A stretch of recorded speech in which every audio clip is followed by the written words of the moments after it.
4. časť. Podrobnosti pravdy, ktoré som našiel.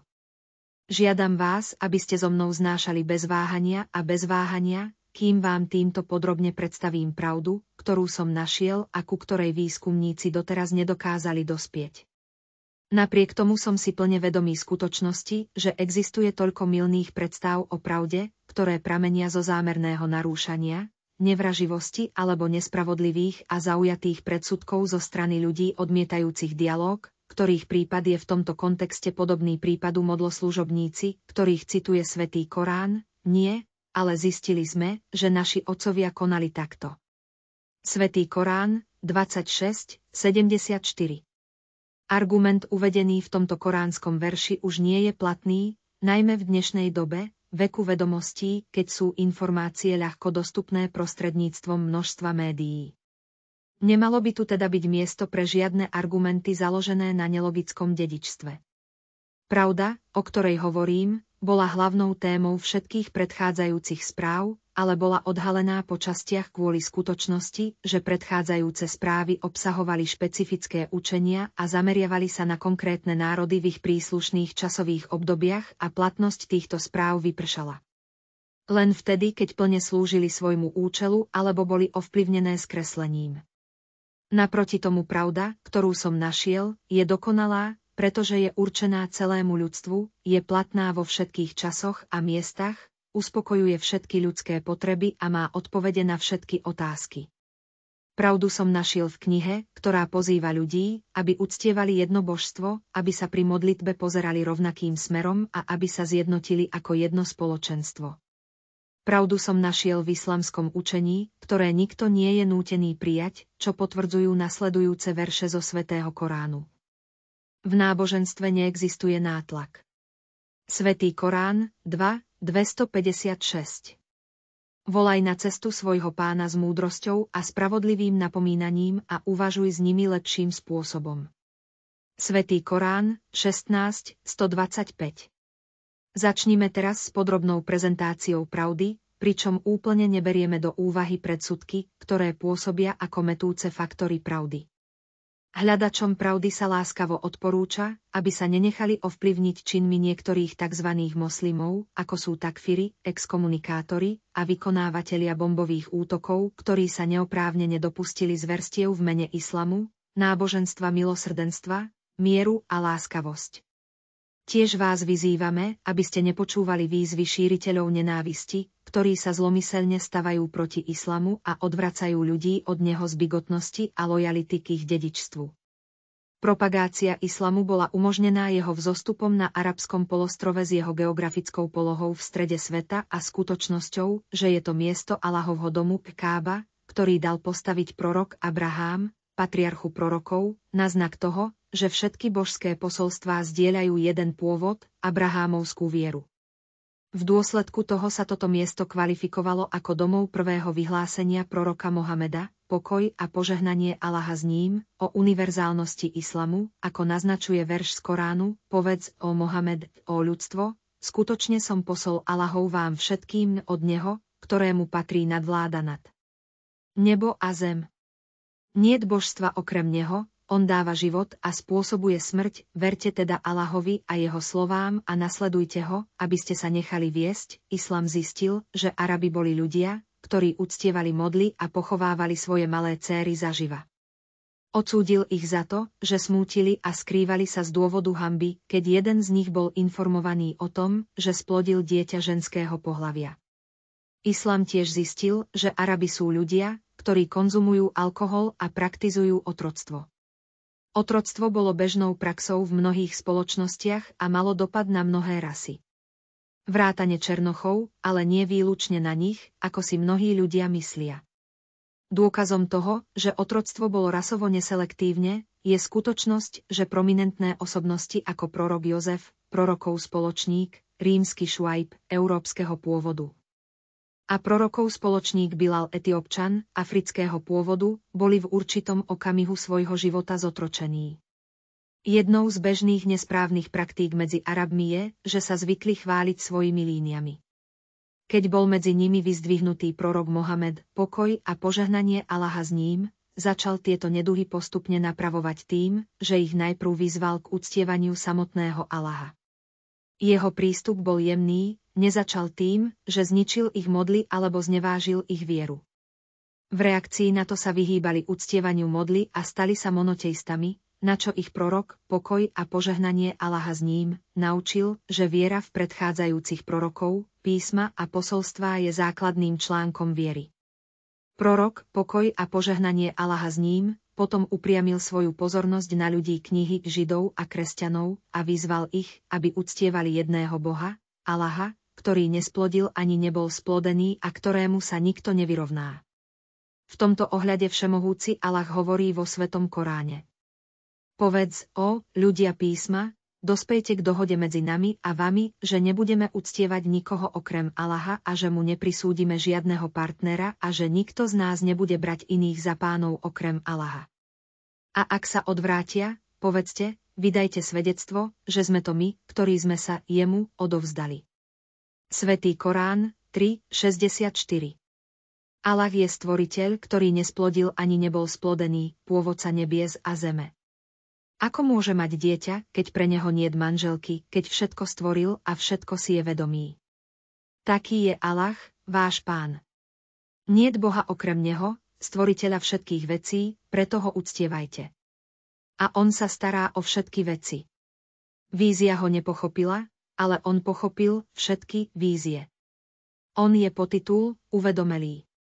Svätý Korán 6:101-103. Všemohúceho Allaha nepredchádza nikto, lebo on je prvý bez začiatku a za ním nikto, lebo on je posledný bez konca. Nie je na ničom, pretože sa nenesie na žiadnom predmete, nevychádza z veci, pretože nie je stvorením a nie je vo vnútri ničoho, pretože nie je obmedzený. Nie je nič ako on a on je vševidouci všetký poslucháč. Taký je pán, ktorého príkaz, keď niečo zamýšľa, je len to, že tomu povie B a je to tak.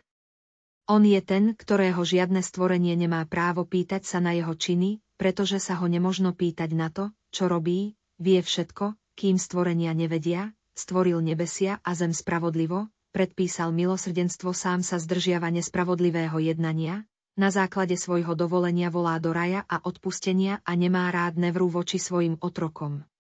Milosrdenstvo je u neho pravidlom a trest je výnimkou, o čom svedčí jeho výrok, a moje milosrdenstvo zahrňa všetko, Svätý Korán 7:156. Islám vyzýva ľudí, aby boli jedným národom v zmysle vyznávania jedného náboženstva, o čom svedčí verš, a veru, toto vaše náboženstvo, islamského monoteizmu, je jedno náboženstvo a ja som váš pán, preto ma uctievajte samého, Svätý Korán 21:92. Islám je komplexné náboženstvo, ktoré sa zaoberá všetkými aspektmi života duchovnými a fyzickými. Prejavuje sa pri vykonávaní modlitieb v mešitách, v šure, poradenstvo, zákony a ústava ako prvky riadenia, v hospodárskych, poľnohospodárskych, pastoračných a priemyselných činnostiach, v praxi inžinierstva a medicíny, v domácom živote, v premávke ľudí na uliciach, v športe, v cestovnom ruchu, v rekreácii, vo vojne a v mieri. Pozrime sa potom na túto skutočnosť podrobnejšie preskúmaním pilierov islamu, z ktorých popredné je svedectvo, že nič nie je hodné uctievania okrem Allaha a že Mohamed je jeho poslom, čo človeka kvalifikuje na to, aby sa stal moslimom. Po tomto stĺpe nasleduje modlitba, akt uctievania predpísaný 5-krát denne a vykonávaný buď individuálne, alebo prednostne v zbore. Zborová modlitba je navrhnutá tak, aby vytvorila menšie sociálne jednotky a dosiahla jednotu, čo je jedným z cieľov islamu. Moslimovia v mešitách zdokonaľujú modlitby tak, že stoja bok po boku a nohu pri nohe v organizovaných radoch, čo je formácia, ktorá nevykazuje žiadne známky nadradenosti skupiny nad inou alebo šľachtica nad úbohým.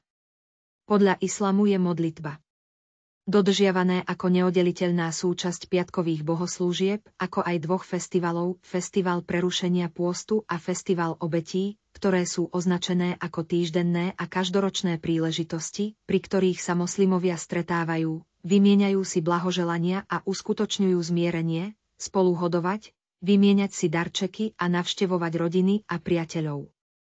Zakat almužna, ďalší akt uctievania, je nariadený finančne schopným moslimom, pričom sa od nich vyzbierajú ich prebytočné peniaze a vyplatia sa chudobným a núdznym. Islám obhajuje charitu, poskytovanie jedla hladným, podporu slabých, obliekanie nahých, utešovanie postihnutých, uhasenie smedu smedných, pohostenie hostia, ctenie suseda a pohostinné zaobchádzanie s pocestným, bez ohľadu na to, či sú moslimovia alebo nie. Moslimovia. Pôst je pilierom islamu, ktorý posilňuje fyzické zdravie, očisťuje dušu a je prejav súcitu s hladnými.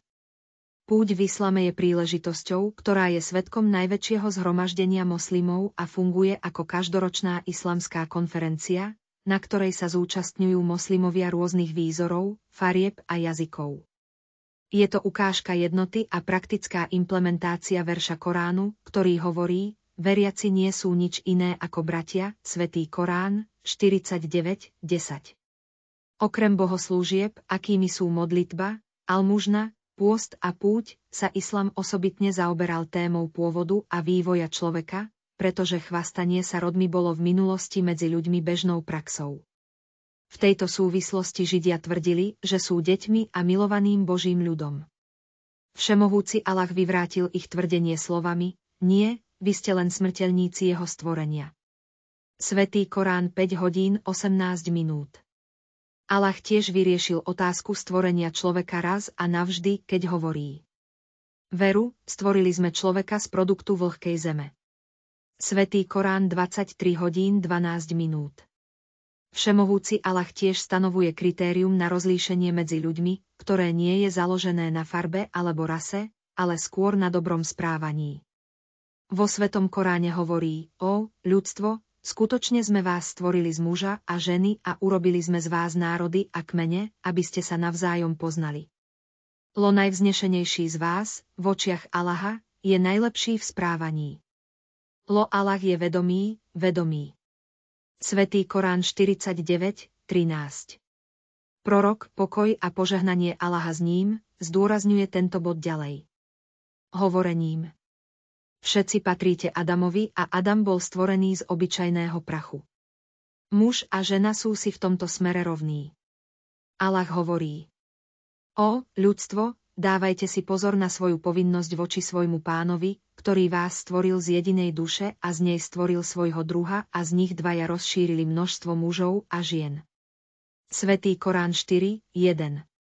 Islám venuje náležitú pozornosť aj rodine a podporuje dobré vzťahy medzi manželmi. Predpokladom dobrých vzťahov je vysoká povaha manžela a manželky, legálnosť manželstva na základe prítomnosti svedkov a písomnej zmluvy a základom vzťahu medzi oboma je láska a milosrdenstvo. Dokazuje to tradícia proroka Mohameda: najlepší z vás, muži, je ten, kto sa dobre správa k svojej žene, a v tomto ohľade som najlepší ja medzi vami. Len počestný muž si ctí ženy a len zlomyselní muži ich ponižujú. Čo sa týka rozvodu, islám ho odrádza, pokiaľ vzťah nie je príliš napätý na to, aby pokračoval. Pred rozvodom by sa mali uskutočňovať pokusy o zmierenie, pretože podľa prorockej tradície je rozvod najnenávistnejší zákonný čin voči Allahovi. Manželia si tiež ponechávajú možnosť odvolať rozvod, pokiaľ sa tak nestane 3-krát. Ak by nebolo možné dosiahnuť zmierenie, potom by sa ľudia mali riadiť pokynmi uvedenými v nasledujúcom verši Koránu. Vezmite ich späť v láskavosti alebo sa od nich oddelte v láskavosti. Svätý Korán 65:2. V tejto súvislosti právo na rozvod podľa knihy Fikveha Sunnah, porozumenie sune, patrí výlučne manželovi, ktorý to môže oznámiť sám, splnomocniť manželku, aby sa sama rozviedla, alebo sa môže rozviesť prostredníctvom splnomocnenia. Vo všetkých prípadoch si manžel zachováva právo na rozvod. Islám neprehliadol vzťah medzi dieťaťom a rodičom, nariaďuje deťom, aby boli po celý život povinní svojim rodičom. Islám neschvaľuje, aby deti posielali svojich rodičov na ošetrovňu a povzbudzuje deti, aby udržiavali dobré vzťahy s príbuznými a príbuznými svojich rodičov. Všemohúci Allah hovorí vo Svetom Koráne: tvoj pán nariadil, aby ste neuctievali nikoho okrem neho a aby ste preukazovali láskavosť rodičom. Ak jeden z nich alebo obaja dosiahnu starobu s tebou, nehovor im, fie, ani ich neodmietaj, ale povedz im láskavé slovo, hviezdička, a znížte im krídlo podriadenosti skrze milosrdenstvo a povedzte, môj pane. Zmiluj sa nad nimi oboma, ako sa o mňa starali, keď som bol malý. Svätý Korán 17, 23-24. Dieťa v islame by malo byť vítané s radosťou, malo by byť dobre vychované, malo by sa s ním zaobchádzať láskavo a správne vychovávané. Islám prikazuje otcom dávať svojim deťom dobré zmysluplné mená. Podľa islamských tradícií sa sviatok koná 7. deň od narodenia dieťaťa. Aj dieťa by malo byť obrezané, ak je to chlapec, ale ak je to dievča, verdikt týkajúci sa jej obriezky je nerozhodný, pretože je predmetom sporu medzi učencami.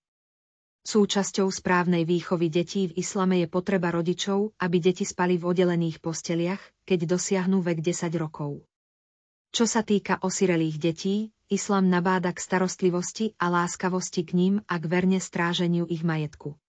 O opatrovateľoch siroty prorok Mohamed, pokoj a požehnanie Allaha s ním, povedal, ten, kto sa stará o sirotu, a ja budeme spolu v raji, ako je tento, a na ilustráciu podržal svoju ukazovákom a prostredníkom. Islám povýšil ženu zo stavu, v ktorom bola taká bezvýznamná, že bola pochovaná zaživa, čo je prax, ktorú odsúdil Svätý Korán v nasledujúcich veršoch. A keď sa opýta dievča dieťa, ktoré bolo pochované zaživa. Pre aký hriech bola zabitá? Svätý Korán 81, 8, 9.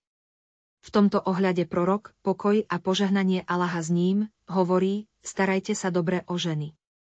Dôkazom toho, že všemohúci Allah venuje žene primeranú pozornosť, je to, že poslúchol. Sťažnosť ženy zo 7 nebies, ako naznačuje nasledujúci verš, Allah počul slovo tej, ktorá sa s tebou, Mohamedom, hádala o svojom manželovi a sťažovala sa Allahovi. A Allah podporuje váš rozhovor. Allah je poslucháč, znalec. Svätý Korán 58, 1. Ženy v islame sa môžu stať pracovníčkami, lekárkami, obchodníkmi a bojovníkmi. Slovo marúf, laskavé zaobchádzanie, sa spomína v 2. kapitole Al-Bakvara, Svätého Koránu 12 krát, jeden z nich vo verši 228 súvisí so ženami. Čo sa týka poligamie, islám zastáva názor, že ide o supererogačný výkon a nie princíp, skôr licenciu než príkaz, privilégium, ktoré je podmienené schopnosťou zaobchádzať so spolumanželkami spravodlivo, ako naznačuje verš z Koránu. A ak sa bojíte, že nemôžete urobiť spravodlivosť, toľkým, potom len jeden. Svätý Korán 4, 3.